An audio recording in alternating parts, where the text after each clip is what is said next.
The rifle range was hot and loud. 50 Marines lined up on the firing line, weapons shouldered, waiting for the command to begin qualification. Corporal Marcus Reed stood in lane 12, and for carbine pressed against his shoulder. But something felt wrong. The grip, the angle, the way the charging handle sat on the right side, forcing him to break his stance every time he needed to chamber a round.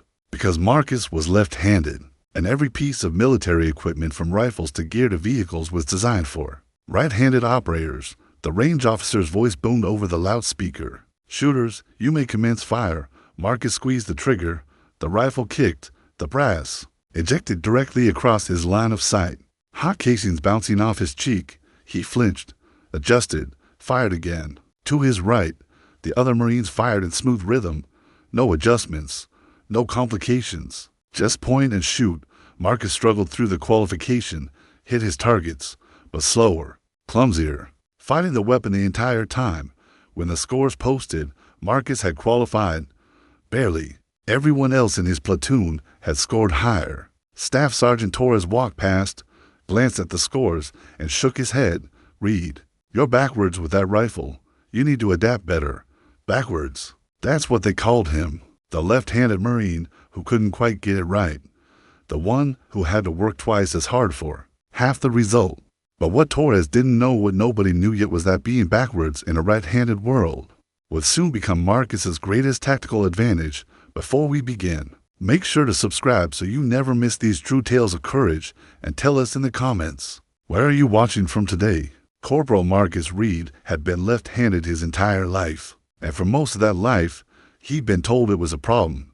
In elementary school, teachers tried to make him write with his right hand. "It'll be easier for you in the long run," they said. But it wasn't easier. It was impossible. In sports, coaches positioned him on the wrong side. "You'll confuse the other players," they complained, which was true, but not in the way they meant. By the time Marcus joined the Marines, he'd spent years adapting to a right-handed world, using right-handed scissors, sitting in right-handed desks, operating right-handed tools. He thought the military would be different, a place where capability mattered more than which hand you used. He was wrong. From day one of boot camp, Marcus struggled. The M for rifle was designed for right-handed shooters. The ejection poured through brass across his face. The charging handle was on the wrong side. The safety selector required him to break his grip.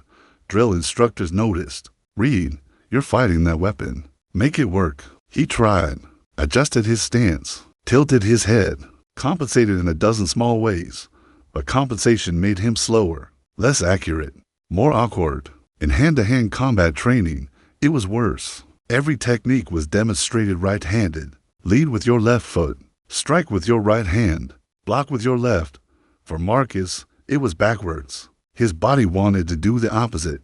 Lead right, strike left, move in mirror image. "Reed, you're doing it wrong again," the instructor would shout.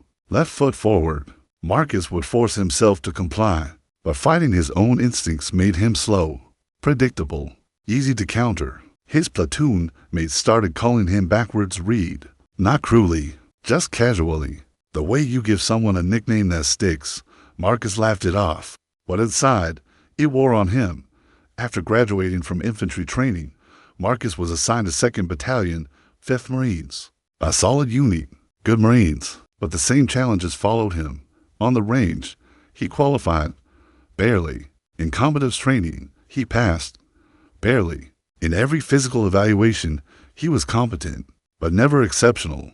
Staff Sergeant Torres, his platoon sergeant, noticed, "Reed, you've got potential, but you're fighting yourself. You need to stop being left-handed and start being a Marine." Marcus didn't know how to explain that he couldn't stop being left-handed any more than he could stop breathing. It wasn't a choice. It was wired into his brain.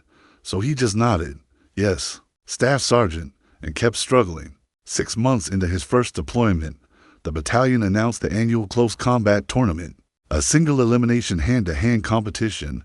The best fighters from every company would compete. Winner received a 3-day pass and bragging rights. Marcus had no intention of entering.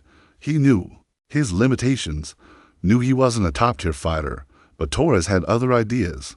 "Reed, you're on the tryout list for the company team." Marcus blinked. "Staff Sergeant, I don't think. You train hard. You don't quit. That counts for something. Show up tomorrow. Prove you belong. The tryouts were brutal. 20 Marines competing for 5 spots. Full contact sparring. No holding back. Marcus faced his first opponent, a Lance Corporal with a wrestling background. The match lasted 30 seconds. Marcus was submitted. His second opponent, a corporal with boxing experience. Marcus lasted 45 seconds before getting knocked down. He didn't make the team, didn't even come close. As he walked off the mat, Torres stopped him. Reed, you've got heart, but you're still backwards out there until you fix that. You're never going to win. Marcus nodded, but something had shifted inside him. A question, a doubt. What if being backwards wasn't the problem? That night, Marcus stayed late in the gym, alone. He stood in front of the heavy bag and threw punches, left-handed punches, the way his body wanted to move. No right-handed stance, no forcing his lead, just natural, instinctive, left-handed striking. The bag responded differently. His punches had more power, more speed, more accuracy, because he wasn't fighting himself anymore. Marcus started training left-handed, southpaw stance, left-hand dominant techniques. Everything reversed from what he'd been taught. It felt right. For the first time since joining the Marines, combat training felt natural. 2 weeks later, the tournament began. Marcus wasn't on his company's official team, but they allowed open entries. Any Marine could sign up and compete in the preliminary rounds. Marcus signed up. His first match was against a corporal from Alpha Company, a right-handed orthodox fighter. Textbook technique. Marcus stepped into the ring. Southpaw stance, left foot forward, right hand back. His opponent looked confused. You're backwards. Yeah, Marcus said. I know. The referee signaled the start. The corporal threw a jab, fast, aimed where Marcus's head should have been if he were orthodox. But Marcus wasn't orthodox. His head was 6 inches to the left. The punch missed. Marcus countered. Left hand. From an angle the corporal wasn't trained to defend. The punch landed, clean. The corporal staggered. Marcus pressed. Another left, then another. The corporal tried to adjust, tried to compensate, but every defense he drilled for years was calibrated for right-handed opponents. Marcus was a completely different puzzle. Within 2 minutes, the corporal was on the ground, submitted. Marcus won. Word spread quickly. The left-handed Marine from Bravo Company was winning. Not just winning, dominating. Marcus's second opponent, a sergeant with years of combatives training. He'd scouted Marcus's first fight, tried to prepare, but knowing Marcus was southpaw and fighting, a southpaw were different things. Every jab the sergeant threw came from the wrong angle. Every combination landed in empty air. Marcus moved like a mirror image. Punches came from where they shouldn't. Defenses appeared where they weren't expected. The sergeant lasted longer, 3 minutes, but the result was the same. Marcus won. By the quarterfinals, Marines were talking, betting, watching backwards Reed dismantle opponent after opponent. Staff Sergeant Torres watched from the sidelines, arms crossed, expression unreadable. Marcus's quarterfinal opponent was a staff sergeant from Weapons Company, a Muay Thai practitioner. Dangerous, experienced, but still right-handed. The match was closer.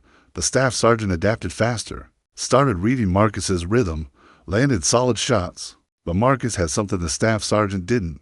A lifetime of adapting, of compensating, of fighting in a world built for someone else. Marcus slipped a kick, closed the distance. Threw his left hand. The staff sergeant tried to block, but his muscle memory was wrong. The block came late. Marcus's punch connected. The staff sergeant dropped. Marcus advanced to the semifinals. The crowd was louder now, more intense. Half the battalion had gathered. Betting pools ran wild.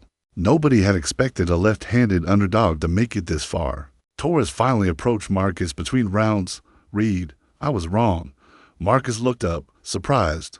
You're not backwards, Torres said. Everyone else is just used to the same direction. You're showing them a different way. Marcus nodded. Thank you, Staff Sergeant. Now go win this thing. The finals came down to Marcus and a gunnery sergeant from Headquarters Company, a career Marine, a combatives instructor, a man who'd won this tournament 3 years in a row. The crowd was electric, chanting, cheering. This was the match everyone wanted to see. The gunnery sergeant, a man named Davis, had watched Marcus's previous fights. He'd studied, prepared. He knew what was coming. "You're southpaw," Davis said as they touched gloves. "I've fought southpaws before." Marcus didn't respond. He just set his stance. The referee signaled. The match began. Davis came out aggressive, testing, probing, throwing combinations from different angles. Trying to find Marcus's rhythm, Marcus stayed patient, moved, defended, let Davis work, because Marcus knew something Davis didn't. Most southpaws Davis had fought were right-handed fighters who'd learned southpaw as a secondary stance, a trick, a gimmick. Marcus wasn't a trick. He was naturally left-handed. His entire body moved from that foundation. Every instinct, every reaction. Davis threw a right cross, fast, powerful, aimed at Marcus's jaw. Marcus slipped left, not because he'd trained to slip left, but because his left-handed brain processed the threat and responded naturally. The punch missed by inches. Marcus countered, left hand, straight, exploding from a coiled stance Davis couldn't predict. The punch landed, clean, hard. Davis's head snapped back. Marcus didn't stop. He pressed. Left hook, left uppercut. Combinations that came from angles Davis had never trained to defend. Davis tried to cover, tried to reset, but his defenses were calibrated for right-handed attacks. Marcus's left hand kept finding openings that shouldn't exist. The crowd roared. Davis went down. The referee started counting. Davis tried to stand, made it to one knee, but his balance was gone. The count reached 10. The referee raised Marcus's left hand. Winner. The crowd erupted. After the tournament, Marines crowded around Marcus, slapping his back, shaking his left hand, asking how he did it. "You made it look easy," one said. Marcus shook his head. "It wasn't easy. It was just natural." Staff Sergeant Torres pushed through the crowd. "Reed, you just beat the best fighters in the battalion with the hand everyone told you was wrong." Marcus smiled. "Turns out it wasn't wrong. Staff Sergeant, just different." The next day, the battalion commander called Marcus to his office. "Corporal Reed, I watched your fights. Impressive." "Thank you, sir. I'm assigning you as an assistant combatives instructor. We need someone who can teach Marines how to fight southpaw opponents. Most of our training is built around orthodox fighters. You're going to change that." Marcus felt something loosen in his chest. Validation, not despite being left-handed, because of it. Over the following months, Marcus taught classes, showed right-handed Marines how to defend against southpaws, showed left-handed Marines that they didn't need to force themselves into right-handed techniques. "Your natural stance is your strongest stance," he told them. "Don't fight it. Use it." The nickname backwards Reed didn't disappear, but it changed. It stopped being a criticism, started being a badge of honor. Because Marcus had proven something important. That being different wasn't a defect, it was a tactical advantage. Corporal Marcus Reed never stopped being left-handed. He never tried to, because he learned that in a world designed for right-handed people, being left-handed made him unpredictable, unconventional, hard to read. The thing everyone told him to fix became the thing that made him exceptional. Years later, when young Marines asked him for advice, he always said the same thing. "Don't fight who you are. Fight from who you are. That's where your real strength lives." Moral: being different isn't a disadvantage. In a world built for one way of doing things, doing them differently can be your greatest edge. If this story moved you, don't forget to show your support. If you enjoyed this story, please subscribe for more military and veteran stories. We bring you true tales of courage, sacrifice, and honor. Stories that remind us of the quiet strength carried by those who serve. Until next time, stay safe, stay strong, and never forget the heroes among us.